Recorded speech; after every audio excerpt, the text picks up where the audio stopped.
Ladies and gentlemen, welcome to Fulfillment Project, episode 47, the back half of season 2. I can't believe we're almost a year into this thing. So many amazing conversations, so much interaction on the Substack, YouTube comments, Spotify comments. It's been amazing. 17,000 unique listeners per week, say the YouTube analytics. And I can't wait for you to meet Phil Hayes St Clair, a specimen. Phil's story includes a major reinvention. After servicing in the Australian Army, he does have a beautiful Australian accent. I can't wait for you to hear it. An unexpected eye condition made him unserviceable, forcing him to walk away from the career he thought he'd live forever.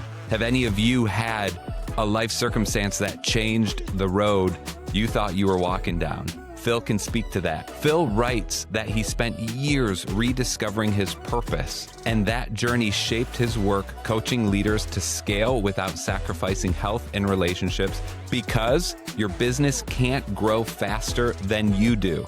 That's what really caught my eye about Phil. I wanted to have him on because we talk a lot about purpose on the show. I want to explore leadership, not just as performance and optimizing, although we want to optimize, but as formation, what it costs, what it produces, and how to lead with integrity and meaning. Phil, welcome to the show, man. So excited to have you. Great to be here. Thanks for having me. Sorry for the long intro. Phil, I want to get into your backstory, the eye condition, the military experience. Before we do, everyone listening right now, what's one thing, if everyone did one thing to make their life better this week, what would it be? Hit them with it. It would be to be better to yourself, just a little bit more every day, to cut yourself some slack, to be able to realize that every day is the reason for being here, right? We get a chance to show up. We get a chance to be good to the people who love us, and we get a chance to be better every single day. So in the military, we used to call this a daily renewable contract, where you had to show up, you had to be good for the people that were around you, you had to be good for yourself. And really, life is kind of like that, right? You've got to be able to show up and be great, as great as you can given your circumstance, to see a better day for tomorrow. And I think if we all looked at that with a little bit more perspective, I think the world would be a better place. As great as you can be given your circumstance. I love that, because everyone can hook into that. Phil, over delivering, we're 30 seconds in. Here we go, baby. So we're going to get into more of that. Take us back to the military, the eye. What happened to you, man? So I grew up like most boys, I suppose. Maybe not. You know, I went to an air show with my father when I was 6 or 7 years old. I heard roaring jets overhead. And this, by the way, was in the 80s. So this will date me, but it was in the 80s. I was just captivated by the idea of military aircraft. And so my dream was to fly. When I went to school, our school had a cadet unit, and I'm sure they have them in the States as well, where you have a chance to wear a uniform, learn the skills, become, just a junior version of a soldier. And so I did that. I fell in love with that. I found brotherhood. I learned from some of the best people I've ever met before. And that, set my high schooling up to then move into a military career. And so soon after that, joined the military. Actually, I think it was 4 days after I'd finished school, enlisted.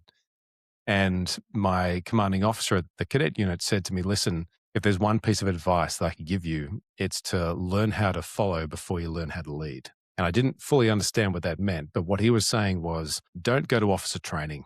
Don't go there yet. You'll get there. Enlist as a soldier, learn what it's like to be led, learn what good leadership looks like, and see what happens. So I go through the process, and then 4 years in, I've done enough to be able to apply for flight training, which is an officer stream.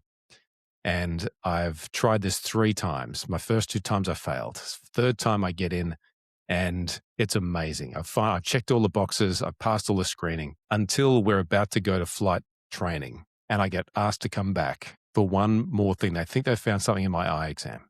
So I come back, and I'm sitting in a chair, and the chief medical officer of this unit said, listen, we've found this, and sadly it means, and I don't know why we haven't found it sooner, but it means that you're unserviceable. which is probably the most inhumane term you can give to a human about My their gosh. contribution Yeah, to day, like right? you're a sink or something, or a toilet Right. that needs to get thrown to the curb. Exactly. So when I'll never forget the moment, just that full body sweat that I sort of blew into, and it was like, what does that mean? And he said, look, I'm sorry, but it effectively means you can't serve anymore.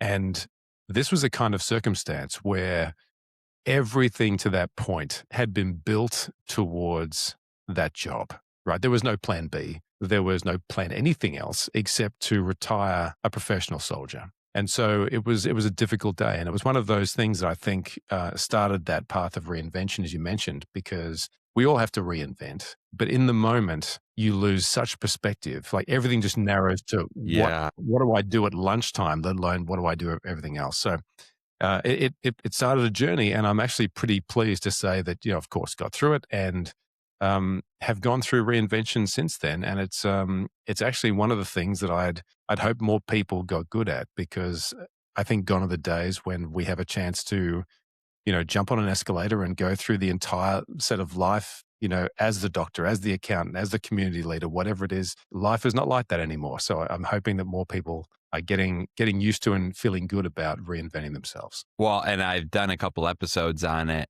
with AI coming, making sure that everyone listening is identifying the purpose of their work, because the tasks of our work, if they haven't already changed, likely the tasks will change. But what is the core foundation of what we do, and how can we make sure we're bringing that every day? Because AI is going to change the whole stack of our workflow on a day-to-day basis. Phil, when you look back, what did this forced reinvention of the I issue, what did that teach you that most leaders never learn unless life pushes them into it? So there was one thing that I'd learned through the military experience, and it was what great leadership looked like. And so what I remember thinking at the time was, I just need to rust on to the best leaders I can find in whatever comes next. And I didn't know what was going to come next. But listen, I had to pay rent like anybody else had to. I went and got a job in a bank answering phone calls. Again, this will date me, but this was at the time where there was not internet banking. There was phone banking. This is where people could call and find out how much money they had in their account. So I was sitting on a phone for like 8 hours a day answering phone calls for elderly folks that wanted to know how much money was in their account and to solve problems for them and everything else. And what I found was I could observe leaders in this massive organization, good ones, not great ones. And I just found a way to spend a little bit more time with the ones who I thought were great. And that served me very well, because as a sponge, I didn't know anything about banking. I knew nothing about finance. So it was about, how do I spend time, learn by transference, and just be as useful as is possible. Tony Robbins has this fantastic statement. He says, our job in life is to be, particularly in business, is to be the most valuable contributor in market, more so than anyone else could be. That is your goal every single day. And so I made it mine. It was one of those things where I just wanted to learn and be valuable. And the only way you can do that is just put your head down and learn, not say a lot, and to do great work. Show up as best you can every day and do great work. 2 questions along that. One, when you're working the phones, answering for Grandma Elda, your balance is $6,000, and you're looking for leaders, how do you know how to spot a leader? What qualities did the people that stuck out to you have? Great question. I think, and this is consistent ever since then, these are people who are interested in their people. They have a clear way of communicating. They never have all the answers. They will always come back to you when they have the answer, so they can let you know that they've taken the time to work it out. And they're just curious. They're curious people. Yeah. And I think above all, they're kind. And so, and just about the distinction between nice and kind, right? These people are kind because they're clear with you. They want to see you successful, but they'll set expectations about what the relationship will be. And I think generally that's the quintessential nature of a great leader, which now I understand in the work that I do is the building block for anyone who is going to be a great leader. Yeah. And a lot of aspiring leaders listening, a lot of actual leaders listening, which leads me to my second question, which is, what do a lot of people think great leadership is that it isn't? A lot of people think that great leadership is command and control, right? What does Where that mean? it means that I'm going to tell you where we're going, and you are going to either agree or disagree. And if you disagree, then you don't have a place here. Everyone, hey, if you haven't already gone over to my Substack and signed up for a free or premium membership, why don't you go do that right now? There's so much stuff. Every Monday morning, you get the newest, latest episode, either a long form or a monologue on a big topic by me. Every Wednesday, you get the self-reflection guide, all my notes, all my memos, and so much more. And by signing up, you will get my free book emailed to you in PDF form right now. Thank you so much. So look, to that end, I think the thing is that this is what I think people mistake about the military for the most part, and also in very large businesses where they see a CEO who is somebody who has been put up as being a really important person. Of course they are, because the buck stops with them. But in the military and special forces in particular, the leaders there will actually mostly be led by their people, right? You don't, as Steve Jobs used to say, you don't hire smart people to tell them what to do, right? You bring in great people so they can bring their minds to the problem and they can help you solve and achieve the objective you've got. And so when you've got leaders like that go, actually, I'm nowhere near the smartest guy or girl in this room, but I've assembled this amazing team that can help us solve things. That's where the magic happens. And that's actually how leadership works in the real world when you have great leaders coming to solve a big problem. That's one of my favorite Jobs quotes. I didn't hire you to tell you what to do. I hired you to tell me what to do. And Steve Jobs, who's like a mammoth of a person, someone that I could never claim to be equal to in IQ or EQ or probably on any other metric. And if that's his framework for hiring and looking at his people, what do I know? How could I be better than that? That is so brilliant. That is so brilliant. So bring us back into your story, Phil. So you're doing phones. Then what happened? Yeah, so I went back to school, and I had a fascination with, when I went to college, there was a number of options that you could take. Obviously, there's heaps of options you could take, but I had the chance to study science and biology, chemistry, and I fell in love with it, not knowing where it was going to take me, right? I'm in a bank studying science. These two things don't coexist very well. But there was something about it, which was just the way of thinking about science, the way that you could understand more about the human body. It sort of blew my mind about how incredible the body is, when you really get into the nuts and bolts of it. And so I ultimately... Well, and real quick, Phil, if I can just pull out to a meta view for a second for the listeners, aren't the most interesting people we know interesting people? They've got a variety of interests and knowledge bases. So many kids in college or even people in their career think they have to get so specific and master one art form. And it's like, lift your head up, open up the aperture of your life and let some light in. If you're singly focused on one minute task, I'm sorry, you're boring. And you won't actually be that great of a contributor. You'll be a great worker, but you're not going to be that great of a leader and contributor to the overall team. So I just love that you were in a bank studying science, like clearly the seedlings of greatness to bloom. Appreciate that. But I think, look, you're right. The idea to have perspective on things that you find genuinely interesting and mind-blowing is super important, right? Because when you get out into the world, you have to be able to think in a whole range of different ways. And some days you won't know how to do it. You'll have to figure it out. Some days you'll know how to do it and you still got to figure it out. But for me, science was this language around, how do you know if something is true or not? How do you experiment well? How do you work these things out? So studied that, ended up starting my first company, and I've built 8 so far. This is the situation where I was just curious. I saw an experience that somebody was having, and that could be in technology or healthcare, biotechnology. And what I learned in science helped me to understand some of the language, some of the concepts that I needed in healthcare and in biotechnology, and how we think about building medicines and how we think about solving problems with technology and healthcare.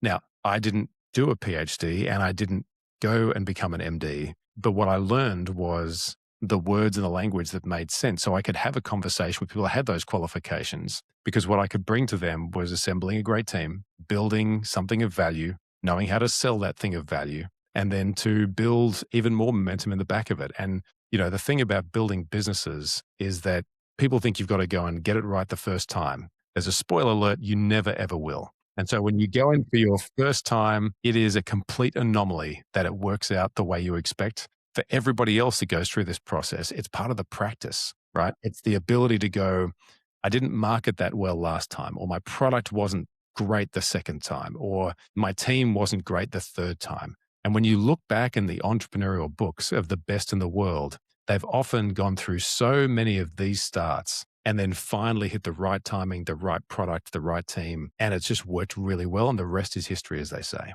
So I'd been on that journey all the way through. And then when I got to my sort of seventh business, the timing was right.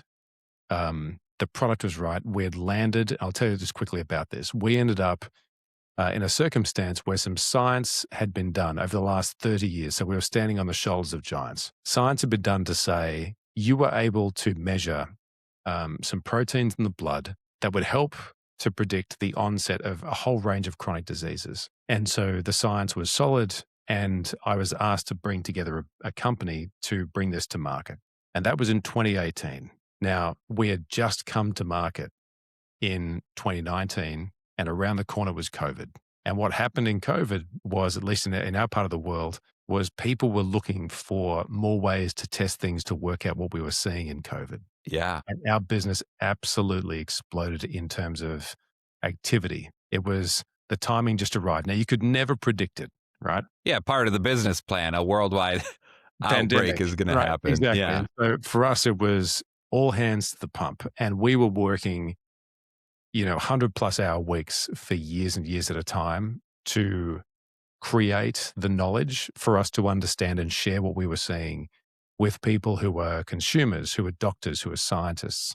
And it was a massive ride. Like, it was an extraordinary circumstance where I never thought that science degree was going to pay off. It paid off in spades. I never understood what was going to happen with company experience until I got to that point. I understood what leadership was, but I really understood it in those circumstances. And so it became this melding pot, which would ultimately be the last company that I would start. And then I moved into the leadership work that I do today. So 8 companies, that was your 7th. You alluded to it, Phil, but just a moment of vulnerability. Of the 8 companies you started, how many did you actually make money at? Or would you consider a success? So we would say that we've made money from 3 of those 8. So I work with a lot of people thinking about starting businesses, buying businesses. Yeah. And what you just said is the perfect thing that I think they need to hear a lot of times, which is you can work on the business plan all you want. Until actual dominoes start falling in your real work, you have no idea how you're going to pivot. What market forces are going to hit you, how the product is going to react in the market or your service. And you just need to get going, because chances are it's not going to be right the first time or the second time or the third time. 8 times you made money from 3 of them, which is actually better than average, I would say. I would think. Yeah, maybe. I mean, for me, it's always been the joy of creating and the ability to bring something new to market, which I think could be useful. The problem, of course, is that you never know if the timing's going to work. So you need to be pretty flexible about how that's going to work out. But really, you end up with more practice, more skills, more perspective, and more experience you can draw on for whatever life is going to throw at you next. I'm wondering now if the 8th one is now your consulting work you do. And through the 7 businesses you started and ran, is that where the Ideal Plus partnership framework came from? Take me to the origin of Ideal Plus. Sure. So we never had. Well, actually, sell it to me first, and then tell me the origin. Why does it matter? Why does it matter? All right. So there is only one sustainable way to grow in business. And it's about having very strong partnerships with the people that distribute your product or supply you the ingredients to make the thing you're making. 97% of the world's commerce operates through partnerships, right? And that can be from a partnership from somebody who sells you the TV all the way through to the person that manufactures the TV. Every single one of those steps is a partnership because nobody does it by themselves. There's not one company in the world that does everything themselves to create something and to get it to your door. And so when you're I in can't business, believe the number is not 100%. You said 97%. I'm trying to identify the 3% that can do something start to finish alone. Right. I mean, you're not using a computer, you're not using IT, you're not using human resources. Exactly. It's incredible. So when you're a small business starting out and you're trying to think about, how do I distribute my product? Like if I've got something which I think is great and people have told me that it could be great, the question is, you're not going to go and set up stores in every state in the US. You're not going to set up e-commerce for every country in the world. Yeah.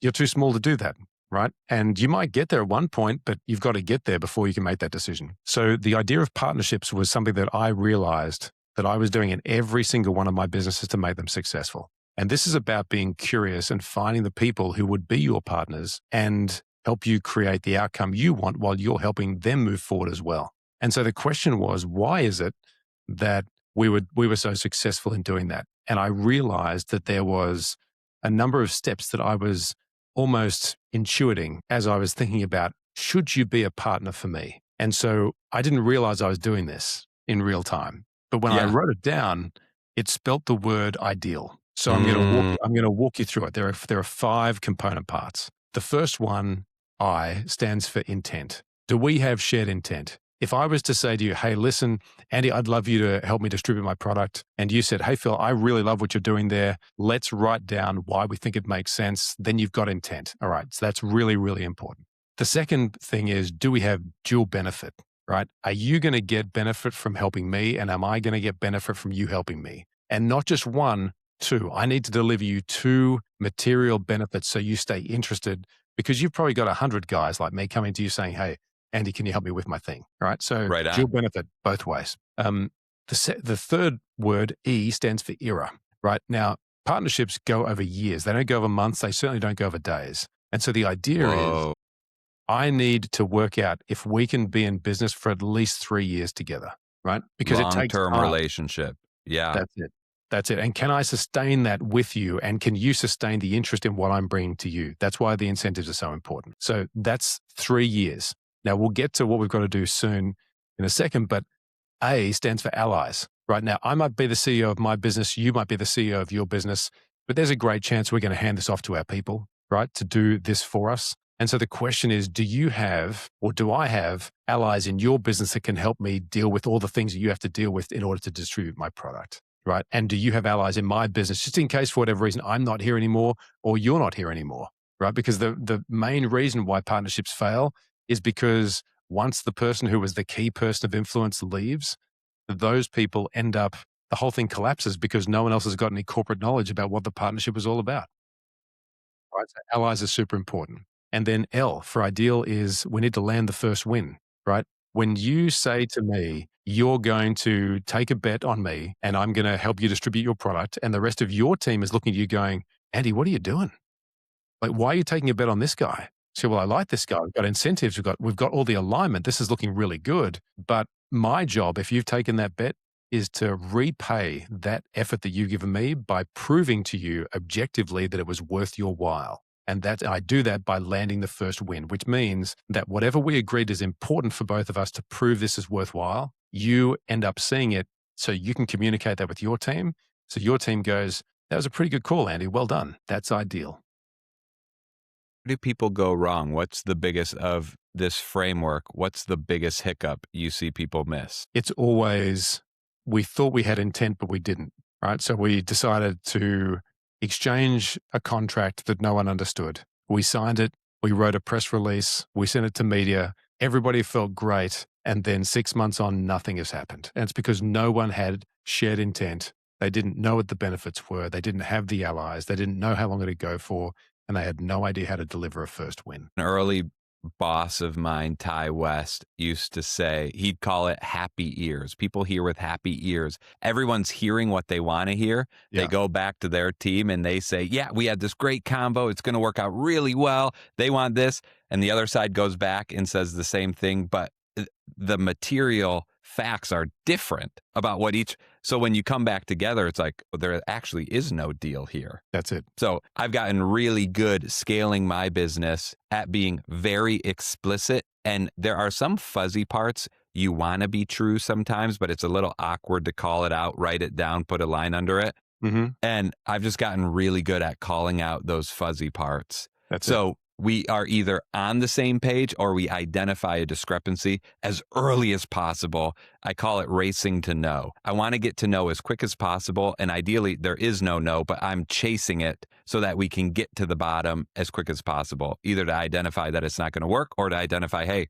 we've got some challenges. We have named them. We are aware of them, and we're going to work through it as a partnership instead of just praying it never comes up. Yeah. Well, I mean, you haven't got the time, right? Like life is too short for bad partnerships. So what we need to do is to think, if we're going to place a bet, let's place it well. But the thing about Ideal that I found was that when I ran that math in my mind, I could very quickly, within minutes, work out whether this was worth my time or not. And that was saving us months of time. So I think it's an important mental model. Well, and especially as people grow in their organization or they grow their organization, each no can save you between a dozen and hundreds of hours. So when I say no, sometimes someone will come back to me and say, that was $3 million you said no to. And I said, no, that was not going anywhere. I just said no to 100 of your hours, 50 of their hours, 10 of my hours. And we can focus our time and attention on things that are actually going to bring us the money that we need. That's it. And it'll be a chapter in my book, How to Say No, When to Say No. It's a critical life skill most people don't have. Correct. Why do you think that is, Phil? Well, people like to please other people, right? They want to feel as though they're valued. A quick yes, something of acknowledgement and validation is excellent, right? We all love a bit of validation. But the thing is that there can be flow-on effects that can last for years, right? The wrong political decision in an organization, the wrong product decision, the wrong market entry decision. This can have catastrophic effects just because at the time people wanted to get on well, right? So the thing is, just be ruthless in how you place bets. And what I mean ruthless, I mean be clear. And if somebody is trying to do a deal with you and it ends up being, listen, there's not a deal here to be had. If they're upset about it, there's a good chance that being upset will last for a very short amount of time. They will actually come back to you and go, you know what? You're right. There wasn't a deal here to be had. And thank you for saving me that time. Yeah. And you alluded to it, or maybe even said it explicitly earlier, about good leaders that you identified were, I can't remember the distinction, kind, but not soft, or something to that effect. What did you say? Kind, but not nice. Kind, but not nice. And to me, that's the perfect example of being kind, seeking the welfare of the other, the best interest of the other in the holistic situation. And sometimes that means you're not nice in the moment because you have to deliver news that people don't want to hear. And that short-term pain for long-term benefit is critical. And the sooner we get good at being kind, but not nice, the better everyone in your sphere of influence will be. I love that. I've never heard anyone say it quite that distinctly. I can't wait to call that out in my follow-up Substack newsletter and reflection guide the Wednesday after this goes out, Phil. That's brilliant. Oh, baby. And we're just getting fired up. So I think something a lot of people listening are very interested in is how to grow without sacrificing health and relationships, because that seems impossible. If you want to grow, it takes more time, takes more effort, more resources, which means there's 24 hours in a day. Something has to give. How do you grow and scale without sacrificing your health and relationships? So, you know, the interesting thing about leadership is that it starts with one very simple but profound decision that any individual has to make for themselves.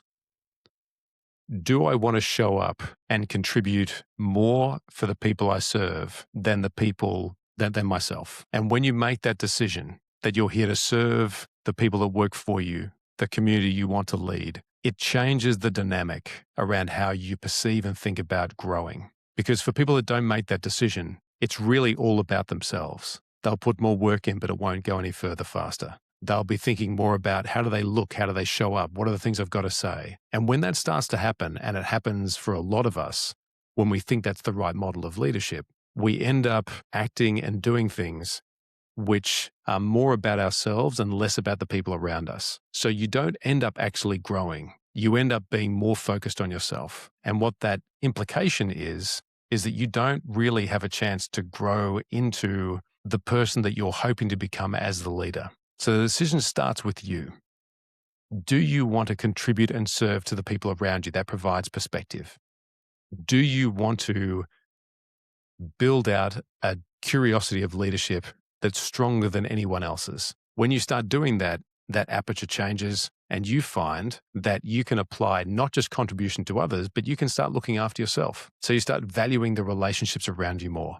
You start realizing that your health is a fundamental and critical piece of being able to be around long enough to lead well. And so you start looking after yourself. You start time boxing away the time you need to go for that walk, go for that run, to eat a little bit better, to obsess about your sleep. So when you rock up every single day, you end up with a clear mind, the desire to contribute and to make sure the people around you are going to live the best life they can live as well. Whoa, that's a little counterintuitive. I wasn't expecting you to go about it in that angle. I'm going to rephrase so you can correct me for any misunderstanding I have. So in order to grow without sacrificing your own health and your own relationships, you actually need to start with an outward focus, focusing on others. And when you're focusing on them and their needs, then you recognize that your health and your relationships are foundational to you serving them.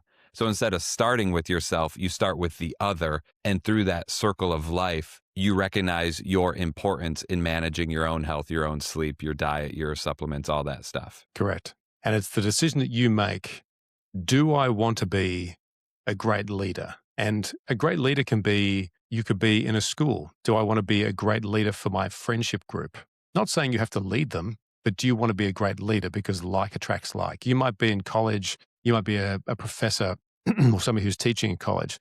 Do I want to be a great leader? That means that people are going to look up to you, not just for direction, but they're going to look up to you for a moral compass. They're going to look to you for the way they should be making decisions, the way they should show up. It's when you get to a set of light, like when you get to a crosswalk, right? And you're standing there and you see that there's no traffic coming, or there could be some traffic coming, but there's a kid and their parent standing next to you. But you know the right thing for that kid to see is that you shouldn't cross when the light is red. Even though you could, it's safe, you'd be fine. But you stand there and look at that little thing and go, it's red. And the example I want to set, and I'm sure the kids' parents want to see, is that this guy standing next to us is going to wait until it's green because that's important for that kid to see, because then that kid will be more safe. That's leadership, right? So that when I lived in Germany, that was a huge thing. That specific thing was you did not cross when it was red if there was a child next to you. And a lot of times, even if there were no children next to you, it's just cultural. If it says red, you don't go. Granted, Germans are very about the process and the procedure. Yes. But that I learned that lesson the hard way because I crossed once and I got an earful from a German mom telling me I was being a bad example to her young child there. That's it. So leadership. I think I interrupted you though, Phil. I'm sorry about that. No. So I'm just saying that, when you make the decision to be a leader, it is about how you show up. It's about the contribution you make. And it's about how you look after yourself so you can do that day after today. And I think you have a quote that I got from your writings. You say, a lot of growth advice ignores the human bill it sends later. And you're very direct about the trade-off with, if you don't pay the bill up front, you end up paying it later. What's the worst case scenario you've seen of someone not putting first things first? Yeah, the worst case scenario is somebody burns out, right? And as a leader, you spend so much time not looking after yourself, not having perspective, that in the absolute worst case scenario, and sadly we see this too often, it's improving, but we see it too often, where leaders will burn out so fast, so hard that their mental health deteriorates to a point where they can't work anymore, where they can't be the kind of person they used to be, and where their families really suffer because the father or the mother that was such an integral part to that nuclear family cannot be available for their kids and their broader family. In some very extreme circumstances, it ends up being that, sadly, leaders have committed suicide because they were so burnt out and lacking all the things we've talked about that they choose that it's a it's not worthwhile to live anymore, which is absolutely tragic and catastrophic, right? And with all of the disruption happening right now, without that perspective, without looking after yourself, without having great social connection, without, as you say, paying the bills early, right? Being able to do the small things well, look after yourself every day, do the best you can, reflect well, be surrounded by people that you can decompress with. These are the small acts that maintain the connection to things that are most important. Because let's be honest, Andy, when you've finished being a CEO or a leader in anything, once all the fanfare is gone, once everything is finished in life and we're 65, 75, 80, 90, the only people who are going to remember how hard you worked are the people that love you most, and they're your family. So why would you sacrifice all of that to not pay the checks every single day to remind them how important they are to you so that you can live a life that is joyous, right? And I don't want to conflate joy with any kind of religious or spiritual meaning. I mean the happiness you feel in your heart when things are going really well. And if you've got children or if you don't, whatever brings you joy. I remember Ryan Hawke asked me this question on his podcast. He said, what are the things that really drive you every day? And I have 2 daughters and an extraordinary wife. And I said to him, so there are 3 things, right? The first one is first hugs of the morning. For me, there is nothing greater than hugging my daughters and my wife just to say good morning to them. And I will create all of my travel schedules to make sure that I minimize the number of days that I miss that, right? So I want to be here as often as I can for that. That's number 1. Number 2 is to pursue excellence, right? For me, that means work out well. Think really carefully where the people are sitting in front of you. How can I be excellent for you today in this moment that we have together? Whether you work for me, whether you're a partner of mine, whether you're a member of a government, whether I'm trying to convince you of something, I want to be excellent for you. And the third one is, how do I continue my mission of education to share with you my writings, my podcasting, the things that I think are important for you in leadership? And I get extreme joy every time we schedule another piece of content because I know in somewhere in the world, it will help one person I'm likely to never, ever meet, right? These are the things that make me feel leadership and joy as I continue to build the businesses I do and to serve the leaders that I serve every day. You and me are very similar. I've got 2 young boys and a beautiful, loving wife, and I will do some of the craziest things to get home, even if it's after bedtime. So I'll be there in the morning when everyone wakes up, or to get there for bedtime. And it's just funny that a lot of times it's not the easiest way to do it, but it's the best way to do it. Yeah. And That's really important. That's really important. Well done. I like the way you said it. You have to pay your checks every day to the people that are most important to us in our lives. And Phil, I feel like a lot of people listening are not CEOs. They might not even be directors or managers, but you said earlier in the conversation something that I think incorporates and surrounds everyone listening, which is we can all be leaders in whatever we're doing with our sphere of influence we're doing it in, where you want to be thought of as a leader. You want people coming to you in your group, even your boss coming to you, like the Steve Jobs example from the very beginning. Everyone's looking to you in some capacity. And we can all be leaders. This isn't just for CEOs. And by the way, you don't get to become the CEO if you're not this person when you're an employee. So correct. It's for everyone. I don't want anyone to feel excluded. And by the way, if you don't think of yourself as a leader, I think it's time to re-identify your life as a leader. You are a leader. Think about your ways right now, 5 different ways you lead in your life. You are a leader. This totally applies to you. Everyone listening, if you don't think you're a leader in any capacity, send me a direct message and we'll work through it together because you are, I promise. I love that. And I completely agree. What's one boundary, Phil, you wish every high performer would set earlier? The boundary has to be in how well you sleep. So that's the number one thing. Why? Number one thing. So physiologically, the way your body repairs, the way your mind reorganizes, how it makes sense of the world is through getting adequate sleep. Now, I'm not going to sit here and tell you it must be 8 hours every night. It must be this temperature every night. I'm not going to preach on what it all needs to be. Everyone is different. But the science is very clear on the implication of not getting enough sleep throughout your life, right? The connections to things like dementia, the way that you can experience just a different level of connectedness when you don't sleep versus when you do over time is profound. And so in every single one of the CEOs that I look after who have come to me for help, the first thing we've sought to address and worked on very, very hard is getting to bed at the same time every night and trying to get at least 6.5 hours of sleep every night. Now, that is not easy when you're traveling. That is not easy when you have young kids. That's not easy when you've got a lot of stress and a lot of work. But at the apex of how you pay those checks is you get sleep right, and the rest of it ends up usually following suit in a way which is very productive, and it fundamentally changes the way the leader shows up. And so we start with that. And without it, and you've had kids, I'm sure many people listening to this right now have had kids, you know what you feel like when you're sleep deprived, right? You know how you can't think. You know how short you become. You know all of the implications of not sleeping well. Now, let's just imagine for a second that instead of spending that extra bit of time on a device or watching that extra Netflix episode or eating that bit of extra sort of sweet stuff at nighttime before you bed, just imagine if you just said, actually, you know what? Notwithstanding everything in my life, I'm going to be in bed at 9 p.m. every night. I'm going to be picking up a book for the last 10, 15 minutes before I head to sleep at 9:30. And I'm going to try and do that for 2 weeks straight.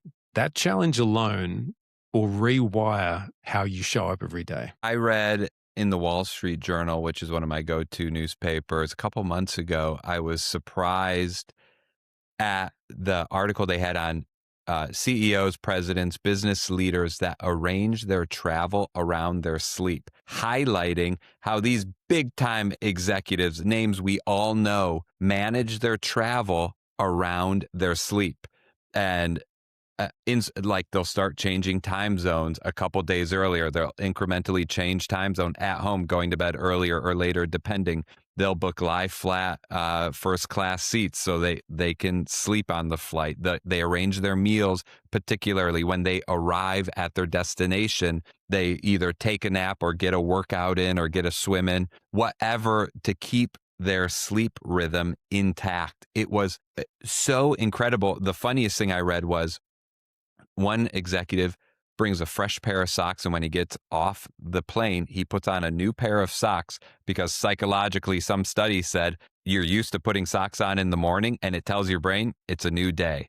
So he gets asleep on the plane and he puts fresh socks on when he lands. And I thought, oh my gosh, just amazed to underline and highlight what you're saying. Like, some of the highest performers around us are thinking about this. It's not some trite little thing that Huberman mentioned on his podcast, so now everyone's talking about it. Sleep is fundamental and foundational to everything else that cascades from our actions. That's it. So I don't think you should, if you're tired, you won't absorb information well. You won't make decisions well. You won't be able to think about the intercomplexities that we have in everything that we're seeing every single day. And if you're listening to this and you feel that your life has an enormous amount of stress, I get that. I've been there before. When you change and obsess about the quality of sleep that you get, it won't solve every problem, but it sure does solve a good chunk of them. Wow. I couldn't agree more. Phil, what's the next most important thing people need to think about after sleep? What's number 2?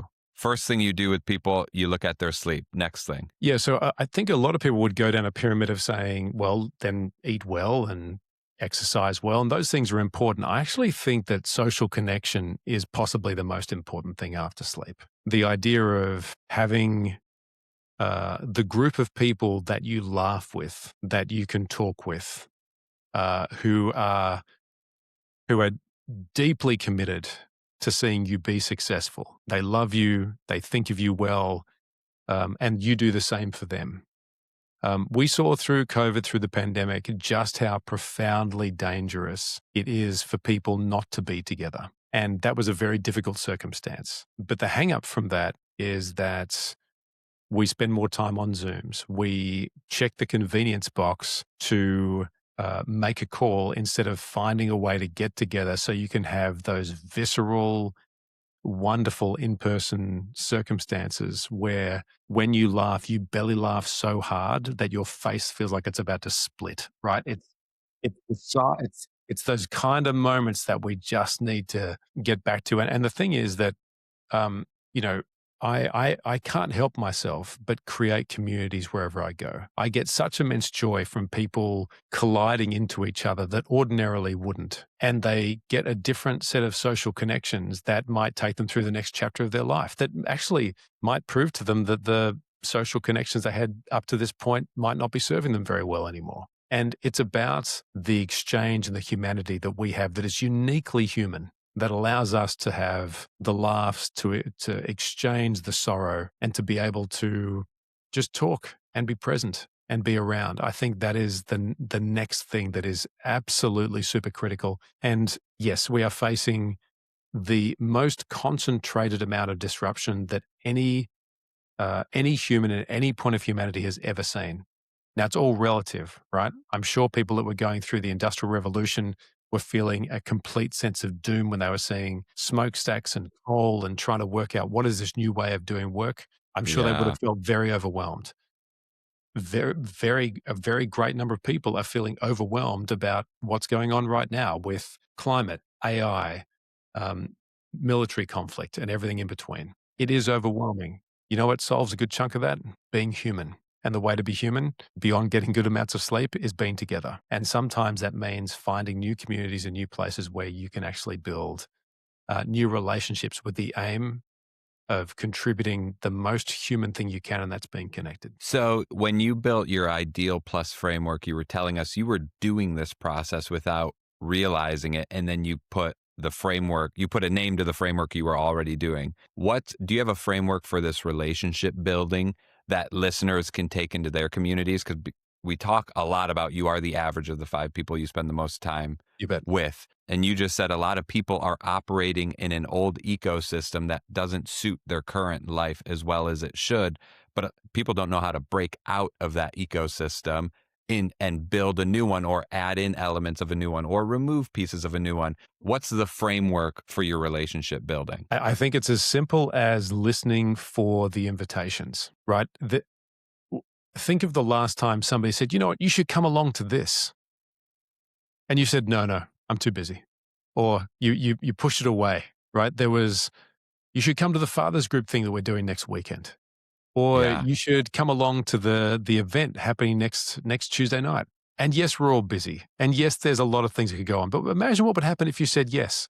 There is usually zero downside risk to attending something you're invited to. And most people that I've seen are very, very happy to create something because they feel that same genuine energy when you're able to bring new people together. I'll give you an example.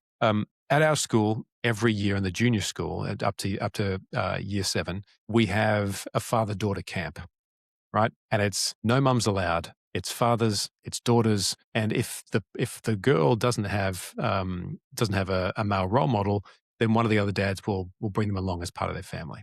And it's 150 people, maybe 160 people. It's huge. And at that point, all these fathers who are very accomplished and they're all doing their thing, all a very concentrated group of leaders. Most of them have not met before, right? They get to sit around a campfire. Interesting. They have a chat, who's your daughter? What sports do they do? Blah, blah. What do you do? Oh, I do this. And I encourage them every single year we do this. Think about what you do outside of this environment right now. Is there a relationship to be had here?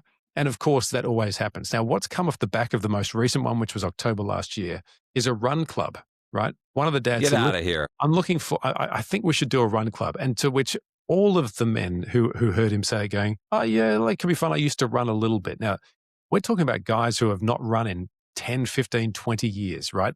They work out, they just don't run. This run club is now up to running 600 kilometers a week in a collection of people. And the speed at which they're running is not fast, but that's not the point. The point is that once a week they get together, they come for a run, no matter what the temperature, no matter what the conditions are.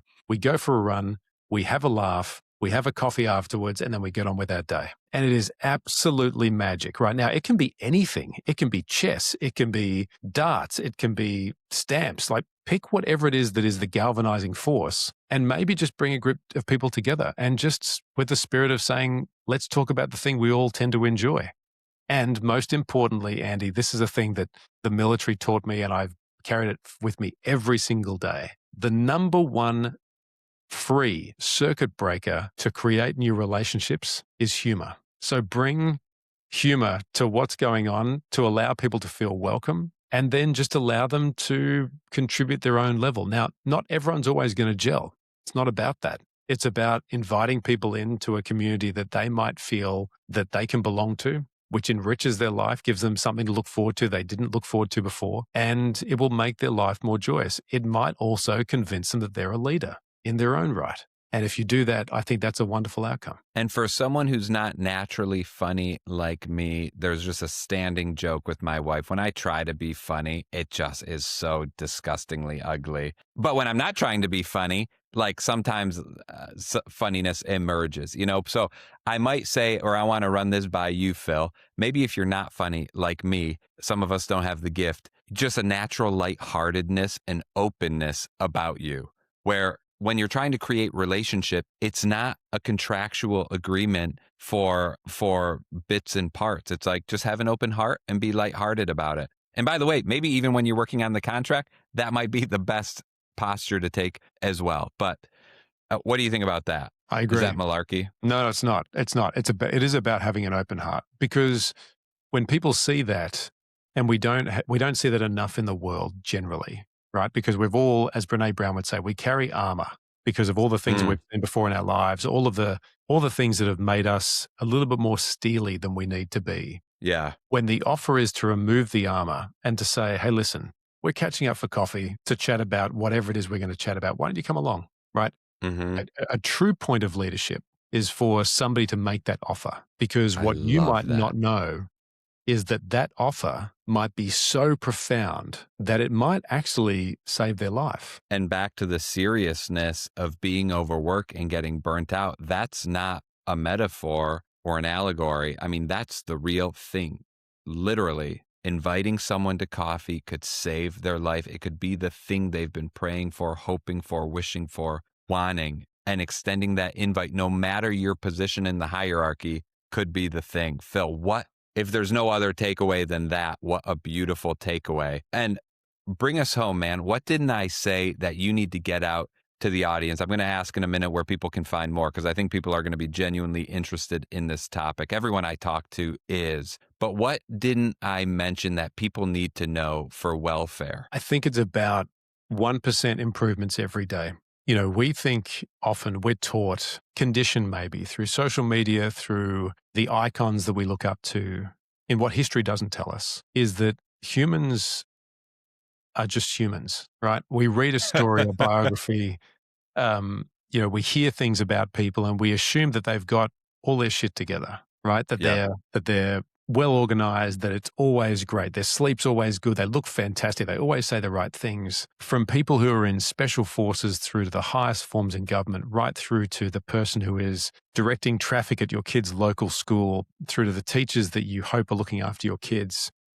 We're all just humans, right? And the benefit of our capacity to sleep and for the days to pass as they do is that you can't affect yesterday, but you can affect today and tomorrow. So if you're really hung up on the history that you've lived or the history that your family is a part of, just know that tomorrow is a new day and that you can start again, and you can maybe make an adjustment which is very minor to you, but might be disproportionately large to people around you. That's it. Wow. And if you're prioritizing changes, maybe that would be a way to stack it hierarchically, is what will have the the smallest change to your life, but the biggest impact size, the biggest effect size for those surrounding you, impacting you. That doesn't have to be the filter, I guess, but it could be one way to think about it. Let me give you an example, Andy, right?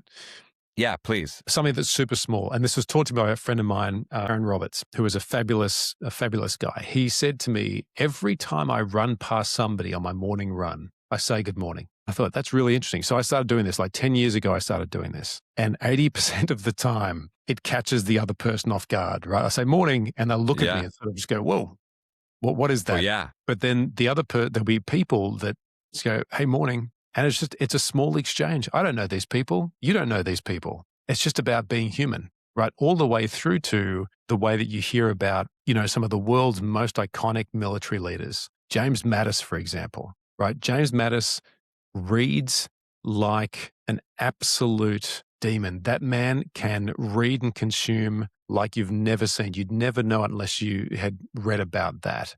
But then he also knows every one of his troops' names and where they come from, right? That's a big thing. We don't need to be doing big things like that. But imagine if you knew the number of people that work for you by name and just one other small fact about them. The fact they've got kids, they've got a sick mum or a sick dad, that they come from a certain place. The fact that you can just pour a little bit of knowledge about them back into their lives makes them feel seen, right? And Incredible. Yeah. these are the things you can be thinking about to make your next day tomorrow a little bit different. And one thing to tie into Mattis's love of reading and thinking about the normalcy of just people being people. One thing I get a lot out of reading long form biographies, like I'm in the middle of this Mark Twain biography. I love Mark Twain. I always have looked up to him. Nice. Biography, audiobook, 60 hours long. So we're getting into the weeds. And if you take a snapshot of Twain's life, it's nice and polished and beautiful and American icon. When you zoom really deep into his life growing up on the riverboats and his relationship with his brother getting screwed at the newspaper company over and over and over again, and his father struggles and it's like, that's Mark Twain, one of the most amazing icons in modern history. And he had a tough life. So maybe the struggles that come by me are not so unordinary after all. I'm going through the American presidents. I've done it with a couple other people I look up to. And people, if you haven't read biographies about people you look up to, I'd recommend it. Yeah. I'd recommend it. Warren Buffett's got a great one, Snowball. Steve Jobs, Musk has a wild one. You want to get under the hood of that car a little bit. And it just teaches you a little bit how they tick. And it also always makes me just feel a little bit better about my idiosyncrasies and peculiarities because everyone's got them. No one is this out of the box, beautiful, brand new iPhone. No. And look, there is one universal truth that I think we can all take away. Everybody is dealing with something. Oh yeah, baby. Everybody. So when we think about compassion and being empathetic and the things that are great qualities for any leader to have, which anyone can have, as we talked about before, anybody can have this. The acknowledgement that everybody is facing one hardship or another. You don't need to know what it is. You just need to know that it's happening. And so by extending the grace to say, how can I help today? If there's one thing I could do to make your day a little bit better, what would that be? Don't hold that in as a question that you don't think is appropriate to ask. It's entirely appropriate to ask. And imagine if that person had never been asked that question before. You would fundamentally transform the way they think about you and their life. And imagine the bit of service you can do by contributing to that. That's how the game has changed for people most days. I think I've said that line about 1 million times. Everybody's got their thing. I'm not the only one. You're not the only. Everyone has got their thing. My brother jokes, if everyone threw their metaphorical cross in a pile, you'd wrestle to get your own back once you saw everyone else's in the pile, And what you just said, it unlocked something in my mind after thinking about it and saying it so many times. This never occurred to me. But if everyone has their thing and everyone's going through something in the background, how do we interact with them via email? How do we interact with them on the phone? Someone knocks on your door trying to sell you Windows or some BS, or someone emails you, colleague, that's just a transactional email. You got to knock it out. Well, there's 2 ways to do everything. Warmth and cold, and warm and cold. And man, it's just a lot easier dealing with someone that's warm. It just always is. Yeah. And you don't have to address the problem. You don't even have to acknowledge it, but you acknowledge it in the way of, I'm respecting you as a human being by being warm to you in this nothing of an email interaction no one will ever remember, but it's just one fractional installment in goodwill. Yeah, that's it. People always remember how you make them feel. Phil, people want to learn more. People want to read consume your stuff, where do they get it? Yeah, thank you. So I write a weekly essay on this topic. It goes out every Wednesday, which is my Wednesday tomorrow. It's called the Wednesday Partnership, and you can find that on the website, which is philhsc.com. We also put out 3 episodes in our podcast every week, and this is leadership training in bite sizes, and that's called the Partnership Playbook. So that's available anywhere where you get your podcasts. Phil, you get the last word. Anything else you need to say? I want to thank you for the invitation. I mean, before today, we didn't know each other very well, and I come away from a conversation like this feeling like we have a lot more to talk about. The spirit that you bring to this kind of conversation, the ones you've had to date, 40 plus, I hope this goes on into 400s and then 4000s, because it's these conversations that will speak to people that we never get a chance to meet. And that's the beauty of this kind of conversation. So kudos for what you're doing and bring these conversations to life, Andy. I think they're fantastic. Phil, thank you so much. If no one else is, I am growing so much from them. And it seems like it actually is bearing some fruit out there from what I've heard back. So thank you for those kind words. Keep up your great work, brother. I can't wait for our paths to cross again. Talk soon, Thanks, Phil. See you soon. See ya. Everyone. Hey, if you haven't already gone over to my Substack and signed up for a free or premium membership, why don't you go do that right now? There's so much stuff. Every Monday morning, you get the newest, latest episode, either a long form or a monologue on a big topic by me. Every Wednesday, you get the self-reflection guide, all my notes, all my memos, and so much more. And by signing up, you will get my free book emailed to you in PDF form right now. Thank you so much.